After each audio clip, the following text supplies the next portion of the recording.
Welcome to the Kansas City Sports History Podcast. My name is Matt Starr, and I'm your host today. Today, our guest is Kansas City Blues baseball historian Jim McCoy. Now, the Kansas City Blues are considered one of the best minor league teams of all time. They started way back in 1886, and they played in the Western League and the American Association. In 1901, players from the Kansas City Blues became the Washington Senators, who later became the Minnesota Twins. Now, the Blues nickname was derived from the blue uniforms they wore to contrast the white suits of the American Association Kansas City Cowboys. Blues uniforms with blue stockings, blue caps, blue jerseys, until in an effort to increase sales, they changed to a cream color. After fan disapproval, 2 weeks later, they changed back to the blue uniforms. This history of Kansas City blue uniforms is interesting considering the colors of today's Kansas City Royals. Now, from 1937 to 1954, the Blues were a minor league team of the New York Yankees.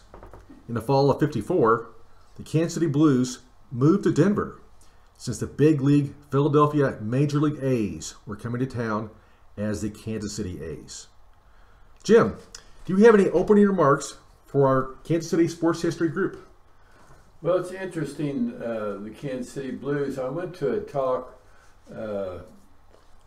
by Sam Gould out in Johnson County several years ago, and he had Sam's parking lot there by the stadium, and he was sharing some of his stories about the Blues and the A's and the Chiefs and everything.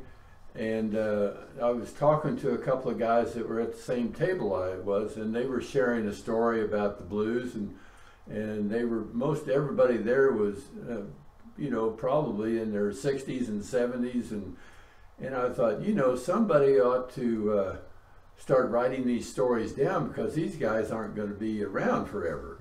And so after the talk, I went up to Sam Gould and I said, could I have a copy of your stories, because I'm collecting, or going to start collecting stories about the Blues, and so that we have this history where everybody can look at it, in years later, and understand just what the Blues meant to Kansas City and all that history that was here in our town. Right. Can you tell us about your background in the Kansas City Blues history and baseball in general? Yeah, when I was a young kid, my best friend's dad, we were in the Boy Scouts together, or the Cub Scouts first of all, and they wanted to start a baseball team in Kansas City. So we lived in around Chestnut, 44th and South Chestnut, and I lived on 44th and South Benton, and we went to church at Oak Park Christian Church at 43rd and Montgall, and so and that's where the scouting troop was sponsored by, was the church. And so we started a team, and we practiced and played at 43rd and Agnes, and it just had a back screen up and a diamond that was in very rough shape. And so we started practicing and playing there, and they asked me where I wanted to play, and I said, well, I'd like to be a pitcher. And so they let me pitch, and before the practice, we always, Mac McCullough, the manager, had it was kind of a fencing that had a board on each end of it that he could put on the back of his car. It was called a drag, and sometimes we'd stand on that, and we would run it over the infield to kind of smooth it out and everything. And that's how a bunch of us got together and started playing baseball in Kansas City, and that was in probably 1947. Okay. Yeah. So tell us about how your baseball enthusiasm and career went on from there. Yeah, from there in 1950 we started playing in the 3-2 league. Okay. And we played for a team sponsored by Ready Kilowatt, or Kansas City Power and Light. And our first year was we were very lousy. we didn't play well. I think we won maybe 3 games and lost 15 or something like that.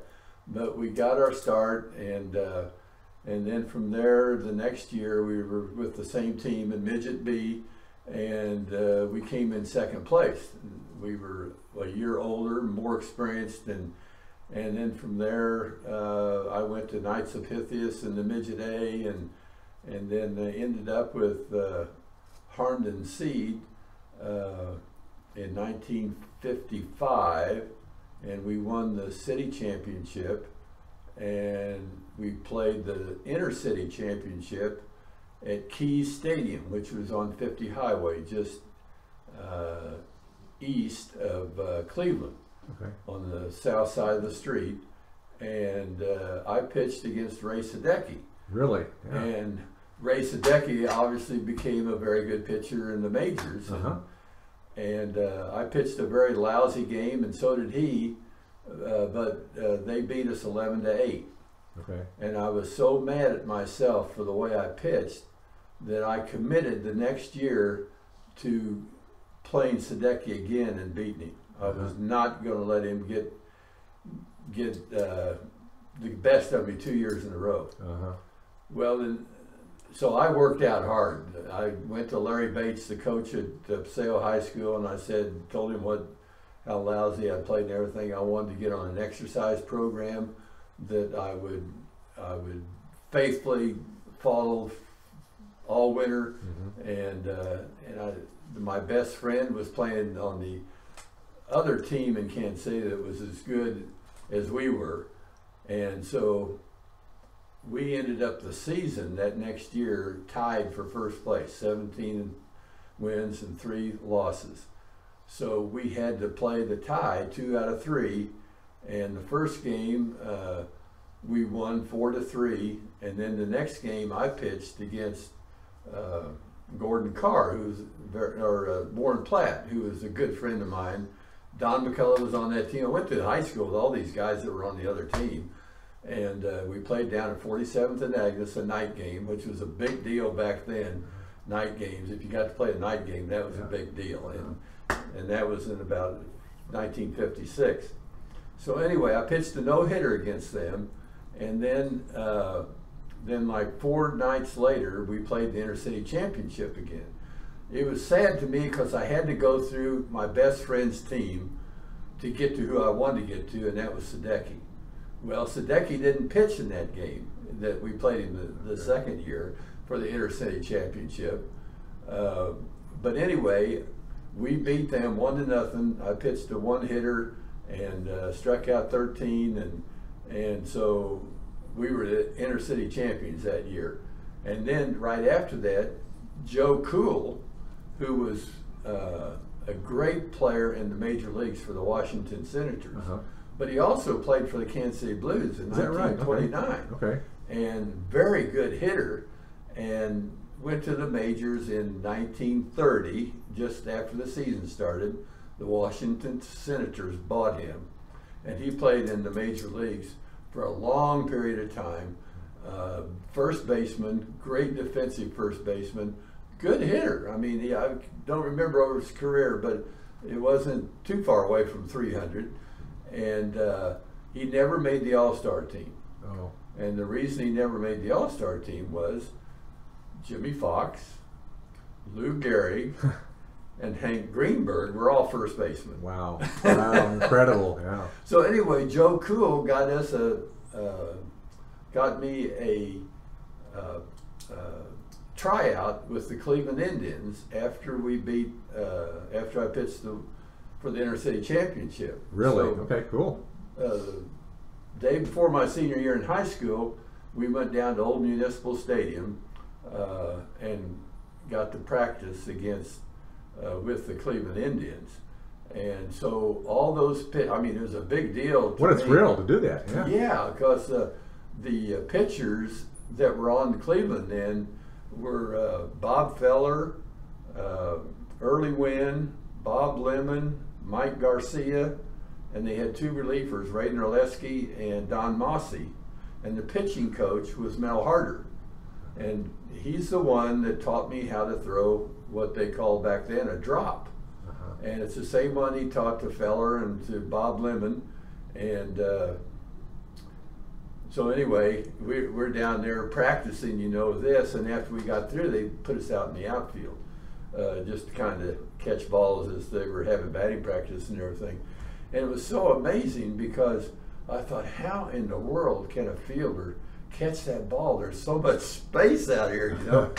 It's just amazing to me. Yeah. And so after that, I went on and played Van Johnson League my senior year in high school, and I had won 3 and lost 1. And then when I graduated from high school, I signed with the Cleveland Indians. Did you really? Okay. And a bonus contract, and went to, with the help of Joe Cool, obviously, and went to North Platte, Nebraska to pitch up there. And our coach, manager. Was that their farm team? Yeah, that was it was a kind of a rookie league. So we had guys out of high school, guys out of college, and everything. And I didn't do very well at all. And then I injured my arm.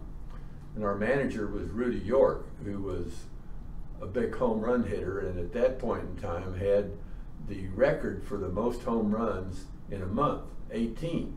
And he was not a very good fielder. He played first base. He caught for a while, wasn't good. And Hank Greenberg played first base. So they moved Hank Greenberg to the outfield so Rudy York could play first base because he was such a good hitter. Oh, okay. And they wanted him in the lineup along with Hank Greenberg. Right, right. So that was kind of that's how I got my start in Kansas City. That's great. Well, who are your childhood heroes of the major leagues? Oh, Stan Musial was my hero. Really? I love Stan Musial, and I just thought he was a class act. He was a great hitter. I think he hit 1,862 hits at home and 1,862 hits on the road in his career. Amazing guy. Got to meet him. He had a restaurant in St. Louis, and my dad was a salesman and went to a sales meeting in St. Louis. Unbeknownst to me, he got Stan Musial's autograph picture at his restaurant, and he brought it home to me, and what a thrill that was. Oh yeah, yeah, exactly. But yeah, he was my real hero, and he wasn't a pitcher, but he started out as a pitcher, and he wasn't good enough, so they put him in the outfield, and he became obviously a great Hall of Famer. So you went to some Blues games as a kid? Right. I lived at 45th and South Benton, and there was 3 or 4 of us. One of them lived over on Park at 44th and Park, and the bus, the Brooklyn line, would dead end at 44th and Brooklyn. Okay. So we'd go over to Brooklyn and catch the bus, and you could take the bus, I think a dime, and we could take it right down to 22nd and Brooklyn. Right. And for a quarter, we could get into the ball games. Is that right? Wow. And so, you know, it was, I mean, our parents were never worried about us, you know, being out alone and everything. But sometimes our dads would go with us, and we'd drive down there, and you'd park a lot of times in somebody's backyard. Okay. Because several of them had room in their backyards down there, and they'd offer to let you park there and they'd watch your car supposedly during the game. But once you left, they didn't always watch the car, but it was pretty safe anyway. Yeah. So it was called Municipal Stadium. Municipal Stadium. Then, yes. Before it had been called Muehlebach Stadium. I think when Muehlebach built the stadium in 1923 is when it opened, I think. Then when the Yankees bought it, Rupert bought it with the Yankees. They called it Rupert Stadium for a period of time. Then it was Blue Stadium and Municipal Stadium after that. Very cool, very cool. I saw Whitey Ford pitch down there. Really? In 1950, before he went up to the Yankees, darn him. So he was part of the Kansas City Blues then? Yeah, he was Ed Ford then. Okay. And I've got a ball that's autographed by him, and he signed it Ed Ford, which most of his balls are signed Whitey Ford. Okay, you know? okay, interesting. Yeah. Very cool. Well, tell us about some of your experiences with the Blues. Well, it's interesting because in 1923, they had the new stadium, Muehlebach Stadium, and there was a guy on that team. I think he had been on the team for a period of time. His name was, I believe, Bunny Brief, but that wasn't his name that he was born with. But it was a long, maybe Czech name or Polish. Kind of a nickname kind of thing. Well, somebody told him that he needed to change his name. Okay. And when they told him that, someone else says, "We'll make it Brief." And so he thought he was supposed to be named Brief. So he became Buddy Brief. What a name. They were just saying, have a short name. That's what they were saying. Buddy Brief was a great hitter for the Blues. And he didn't seem to do real well in the majors, and I'm not sure he played in the majors very long. But he had a long minor league career, a lot of it with the Blues, and was extremely good hitter. And also on that team was Dutch Zwilling. Dutch Zwilling had a long career with baseball.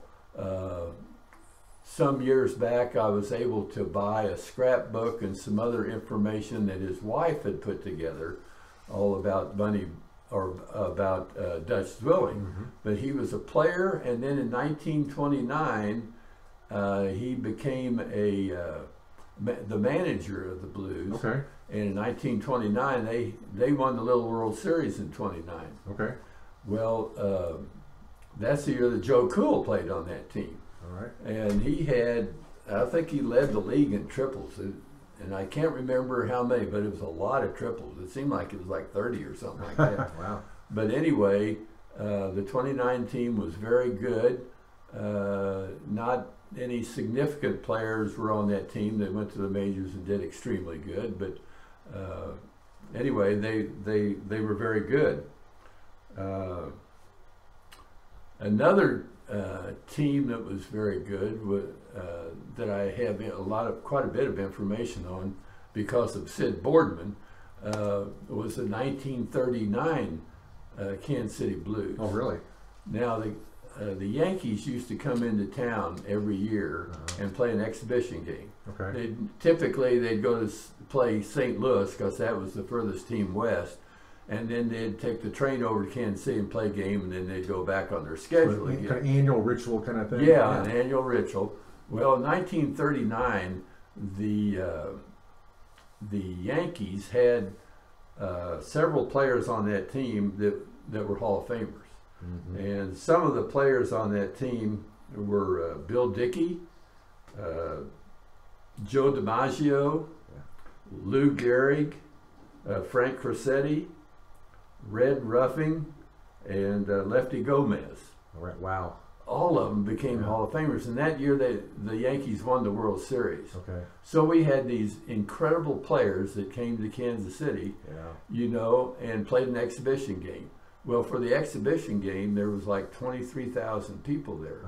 Lou Gehrig was not going to play because it was just before he found out he had Lou Gehrig's disease. Okay. And so he was taking the lineup out to the umpire, and he saw 23,000 fans. He didn't count them, but big crowd though. There was a big crowd, and so he decided that he ought to play 3 innings, just to. Because all the fans came to see him play, and obviously they'd like to see Lou Gehrig. So he put a line through Dahlgren, who's the one that replaced Lou Gehrig at first base. I see. And Dahlgren wasn't a good hitter, so he was the last one in the order. Oh. So Lou played 3 innings before he got to bat, and he grounded out. And then after that, he took himself out of the lineup. After the game, he stayed in Kansas City that night. The next day, he took the train to the Mayo Clinic and was diagnosed with Lou Gehrig's disease and never played another game. Wow. So that was the last game he ever played, was in Kansas City. Right here. Wow, that is incredible. Yeah. Wow, Now, the interesting thing about the 1939 Blues was Phil Rizzuto played on that team. Okay. Another Hall of Famer. Oh, wow. What a lineup. Yeah. Yeah. And another Dimaggio played on that team, Vince Dimaggio. Okay. And they had several... With the Blues. With the Blues, yeah. He was with the Blues then. And then they had some Jerry Pretty played on that team. He played in the majors for some time. They had some other players I can't think of right now that played on that team as well. So they had a good team. In '38 they won the Little World Series again, and in '39 they didn't win it, but they had a great team. Yeah, what a thrill to see that game, Blues against the Yankees, all those players. And yeah. Kansas City people, real baseball Yes. fans to see that. Well, Sid Boardman started his career as he sold newspapers out in front of Blues Stadium for a nickel. And the buses would stop there, and they'd roll their windows down, get their windows down, and they'd give him a nickel for a paper and stuff, and sometimes they'd have only a dime, so they just let him keep that. But one day, one of the owners, or not owners, but one of the coaches came out and said, "Get rid of your papers. We need a bat boy. The bat boy's sick." So he got rid of his papers, went inside, and became the bat boy. But he just was supposed to play until the guy came back, Well, every game he was bat boy, I think it was 3 or 4 games before the other guy came back, they won. Okay. So when the bat boy came back, they says, "You go over and be the visiting team bat boy, because Sid's bringing us good luck. We haven't lost a game." So he became the bat boy for the Blues. Wow. Became a very good friend of Phil Rizzuto. Phil Rizzuto used to take him to the Bluebird Cafe to eat dinner. Okay. And the players could eat dinner at the Bluebird Cafe for 35 cents. Here in Kansas City? Here in Kansas City at 3210 Troost. Wow. And I've got a picture of the old restaurant, and it became the first Pooch's in Kansas City. Wow. And so anyway, Sid used to take the train over to St. Louis, or he even hitchhiked in New York once to be with Phil Rizzuto, and Sid just has all kinds of stories about that relationship. But one time he went to, I think it was New York, and he got to the clubhouse, and Phil said, "I wish you'd told me you were coming. I've got a date tonight. I can't get together with you." But one of the other guys, Bob Serve or something, no, it wasn't Bob Serve. It was one of the other players, took him to the movie theater. And he was so tired, Sid was, that he fell asleep. And this guy next to him elbowed him and says, "Nobody sleeps at the movie with Lefty Gomez." Because Lefty Gomez was sitting right next to him. So the players used to train a lot to go between their games? Yes. And the Blues used to go so many different places for their spring training. Okay. Excelsior Springs. They Really? went up there. New Orleans. They had spring training there. And I think maybe during the war, they probably had it right in Kansas City or close. Maybe that's when they went to Excelsior Springs. I see. But one year they went to the West Coast. And they took the train out there, Santa Fe, I think, Atchison, Topeka, and the Santa Fe. Yeah. And along the way, they stopped in Las Vegas, New Mexico, at a restaurant that was called the Harvey House. Okay. And the Harvey girls had kind of started in Kansas City, and they had a Harvey restaurant in Kansas City. But you would get off the train, you had 30 minutes to eat. Okay, you'd walk into the Harvey House, they'd sit you down. It was formal tables for the most part, and you'd get your meals and you'd eat, and you'd come back and get on the train and go on your way, But I couldn't imagine taking the train all the way to California for spring training. Wow, yeah. That was just a long distance. Right, exactly, yeah. Yeah. Well, Sid told me that one of the pitchers on the Kansas City Blues, and Drosy, I think was his name, he was French, and he had a wife, I believe she's his wife, or either a close girlfriend, would always sit in the stands. And so, and Drosy, every time he pitched, he had Sid go up and kiss her on the cheek. for good luck. And since she was good looking, he said, I was hoping he'd pitch every day, you know. Anyway, and then in 1947, Carl DeRose, D-E-R-O-S-E, I think that's the way you pronounce it, pitched a perfect game. For the Blues? For the Kansas City Blues. Okay. And he had a bad arm, and it's one of the last games he ever pitched. But a friend of mine that I interviewed some years back, Mark Gilman, went to that game with his dad. Was it here in Kansas City? It was here in Kansas City. Wow. And his dad loved to go to the ball games, and he would get a scorecard and a pencil, and he would keep score. I mean, and he'd never leave his seat. He always did it. And they were at this perfect game, and about the fifth inning, Mark Gilman says, Dad, this is a boring game. And his dad says, well, son, let me tell you what's happening. You know, this guy is pitching a perfect game. Yeah. And a perfect game doesn't happen very often at all. Right. And he said he's remembered that all his life, going to that game, you know, and seeing that perfect game. Then I had another friend that went to the Kansas City Blues and saw Hank Bauer hit a home run. I think it was in 1948. Hit a home run in his last at bat to win the ball game. You know, and he'd gone with his. So Hank Bauer played with the Blues then too, huh? Oh yeah, Hank Bauer. He's big in Kansas City sports history. He is. I mean, it seems like every place he went, they won the World Series. You know, I mean, he was just an amazing player, and he had a restaurant, a drive-in in Kansas City. Okay. I think it was called. It was over in Johnson County. Hank Bauer's drive-in or something. Yeah. Yeah. This is your host, Matt Starr of the Kansas City Sports History Group. We're going to stop for a break, so stay tuned for more Kansas City sports history. This is your host, Matt Starr. Now back to more Kansas City Sports History podcast with our guest today, Jim McCoy, a Kansas City Blues baseball historian. Jim, tell us something funny that's happened on one of the teams you either played on or you saw with the Kansas City teams. Maybe a joke or a prank.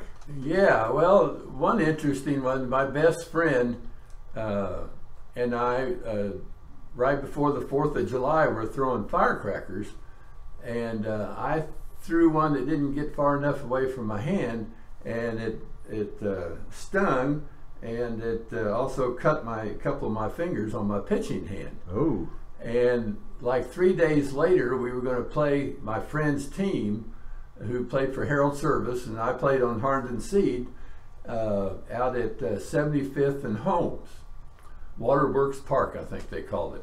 Well, it rained on the Saturday before the game. It just poured. I mean, there was no way we could play.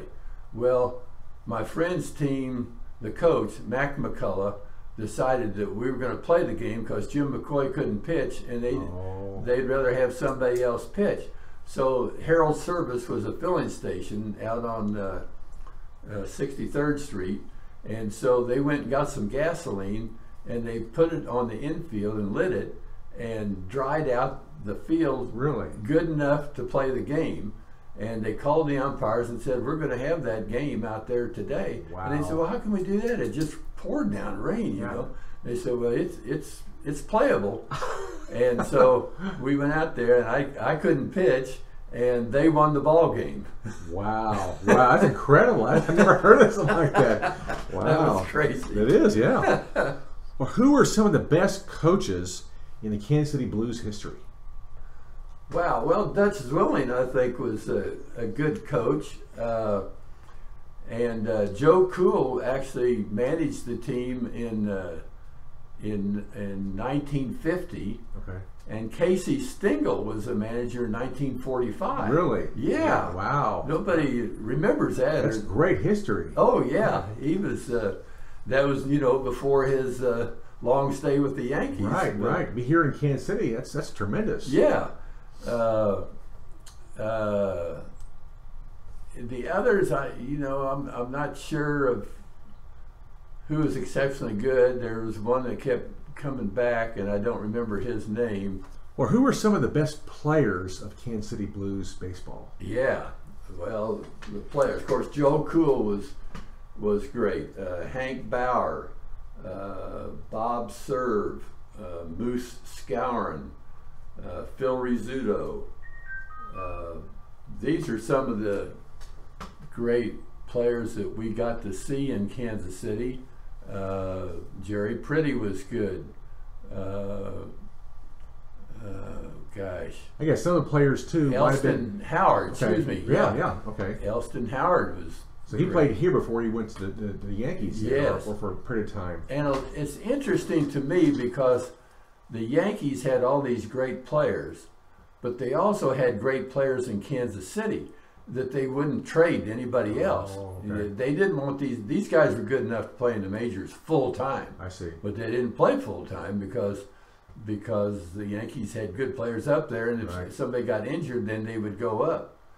Yogi Berra was supposed to play for the Blues, and he went to spring training with them, but he was called up right after spring training, and then he never came back to Kansas City. I guess he served some time in the military. Yes. Shown on the Kansas City Blues roster instead of the Yankees to make room for somebody else. Right. So that's really a neat aspect of his career. Yes. That's the main. And Vince Dimaggio was a great player in AAA, but he couldn't hit a curveball. He had I think it was 1939, he had like 47 home runs for the Kansas City Blues. But he couldn't hit a curveball, and so he never made it in the majors. And so there's Vince and the famous Joe. And Joe's another brother they had? Yeah, and Dominic. Okay. It was the other one that played for Boston. I see. Yeah. What a family of baseball history there. Oh, yeah. All three of them, good ball players. Yeah, you know? yeah. I guess, there's even some history of players the Yankees had that would get sent down to the Kansas City Blues for various reasons and rehabs, but I think of two big names. Mickey Mantle was struggling, and yes, he wanted to quit. Really, when he came here, and his dad came up and got him straight, and he got squared away and went back to the Yankees, and so in Kansas the rest City, is history. He found out how to get back into his groove. Yeah, 1951, I think, is when he was here. Yeah, it's very cool to be able to see that. Well, Kid Nichols never played here, but he managed in the early 1900s. He managed in the Western. It was in the Western League, and I don't know if they were called the Blues then, or might have had a different name. But but of course, Kid Nichols was quite a player in the majors, pitcher in the late 1800s, and had. He's in the Hall of Fame, I believe, too. Yes, he's in the Hall of Fame. I met him in 1952. Kid Nichols and Hank Bauer were giving a talk down at Rudy Fick Motors, downtown Kansas City. So I took the bus downtown and went to Rudy Fick and listened to Hank Bauer and Kid Nichols. This was the year before Kid Nichols died. He was like 82 or 83 years old, had a big gob of white hair, and he shared the pitching ideas with us, and then I got his autograph, Charles Kid Nichols, and I've still got that autograph today. That's great. Yeah. Now the player I was thinking about was Billy Martin. He got sent down from the Yankees to Kansas City, of all places. Yeah. And he got some trouble, I think, somewhere along the line, and that's what a memorable history was to have him come back down here. Now Al Rosen played for the Blues for a short period of time. And did Lou Boudreau? I'm thinking maybe he did. I'm not positive about that one, but we just had, and then the other teams, would have players come in, like I think Ted Williams played here, he was with Minneapolis, I think. Oh, really? Okay. And so you just had all these incredible players that came to Kansas City. Most of the time they were either on the front end of their career or the tail end of their career, but mostly on the front end of their career. Right. Yeah. So they weren't the big name. Sid Boardman went to the game at Lou Gehrig's last game and said it wasn't a big deal to the fans that he played 3 innings, because they didn't know that was going to be his last game, or that he was at the end of his career. Right. Almost the end of his life, Right. There were some pretty historical teams in Kansas City baseball history back then too, and we haven't talked too much about the Kansas City Monarchs, but they were playing basically the same time in Kansas City Blues. So two sensational teams in baseball history right here. Any recollections of the Monarchs history? Well, you know, growing up, it was always you'd go see the Kansas City Blues. You wouldn't go see the Kansas City Monarchs, which is a tragedy, right? Because they had so many incredible players that played. And they used to dress to the nines when they went to a Monarchs game. You know, I've seen a lot of pictures of the fans and how they had suits and like they just came from church. You know? Right, exactly. Yeah. What a day. Yeah, really. Well, tell us some more about the Kansas City Blues history. Well, it was interesting. I was over at a shop, a baseball shop over in Independence. And I went in and I asked the guy if he had any Kansas City Blues memorabilia. And he says, well, as a matter of fact, I do. A lady came in the other day and she had a couple of Kansas City Blues things and a picture of Mickey Mantle that she found in this house in the attic when she bought it. And she thought, well, maybe they have some value. Well, I bought a couple of things from him that were on the Kansas City Blues, and I thought that was interesting. And then a friend of mine in Harrisonville had a friend that he bought a old farmhouse, and they had 2 Kansas City Blues programs in the wall to protect the wind from coming in the house. Really? You know? Wow. So the Blues programs were used for all kinds of things. Yeah. You know? A great history though to be able to save something like that. Yes. I tried to buy it from him, but he wouldn't sell. Really? I'd love to have those. Jim, tell us more about Whitey Ford. Well, Whitey Ford pitched in 1949 for the Blues, and then for about half the season in 1950. He was doing quite well, and he then went up to the Yankees. And of course, I think that year was the youngest pitcher to ever win a World Series game. Okay. So he never came back down. He was up there to stay. But years after that, after he had retired, he was in Kansas City signing autographs, and I had bought a 1950 Kansas City Blues program. And I thought, well, I'm going to get Whitey to sign this. So I paid my money, got in line. You know, everybody's getting an autograph and getting an autograph and getting an autograph. I went up and he signed mine. And I said, Whitey, you might want to look at this. And he said, oh my gosh, where's the scorecard? And so he opens it. He said, Bob Cerv, you remember him? And I said, oh yeah, I remember Bob Cerv. And I said, and Lou Burdette was on that team. And I didn't realize that. He said, oh yeah, we were roommates. Oh. And we stayed at, let's see, what was the name of that hotel? And somebody said LaSalle Hotel. Oh yeah, LaSalle Hotel. He said, we ran around together. Is that here in KC? It was here in Kansas City. A lot of the players stayed at, if they were single, they stayed at the LaSalle Hotel, which is, I believe, on Troost or Midtown.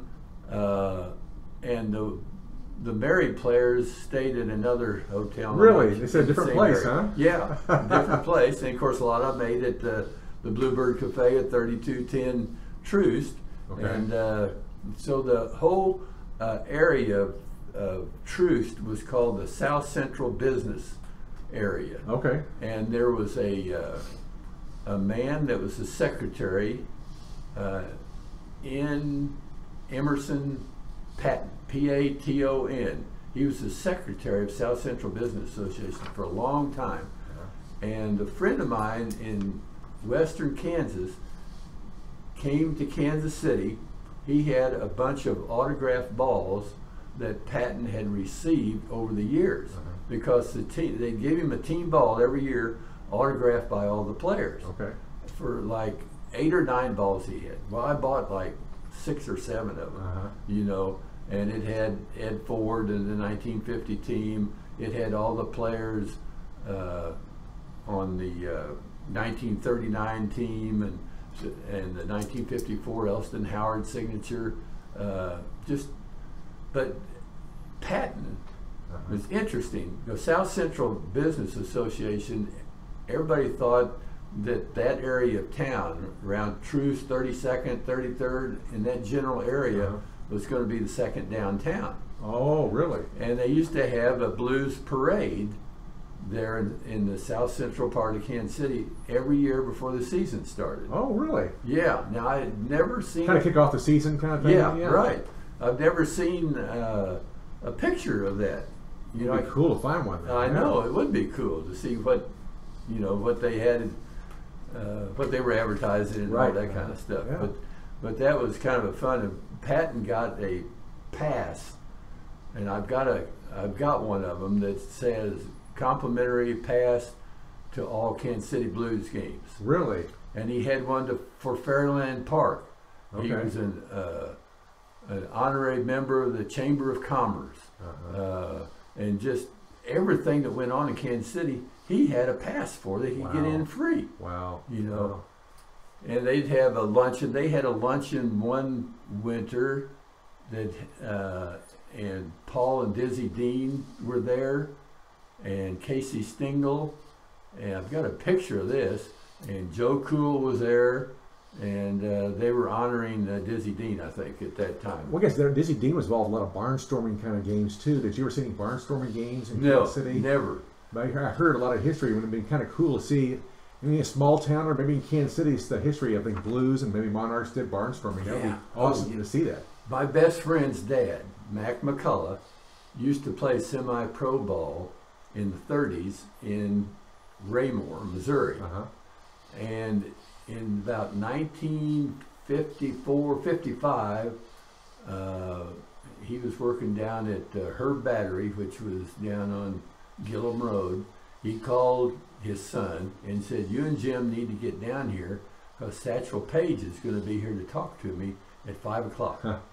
So we jumped in the car, we got down there, and we got to meet Satchel Paige. Really, really cool. Wow, tall guy, long arms, big hands. Yeah. And we each got his autograph. Wow, what a thrill. Oh my gosh, it was so cool. Legend. Oh, yeah. Cool. It's great, yeah. Well, there's, a lot of history, baseball history in Kansas City, the Blues, Monarchs, and then, the Royals, very successful expansion team in the last few years, some very exciting playoff teams. Talk to us about the future of baseball in Kansas City.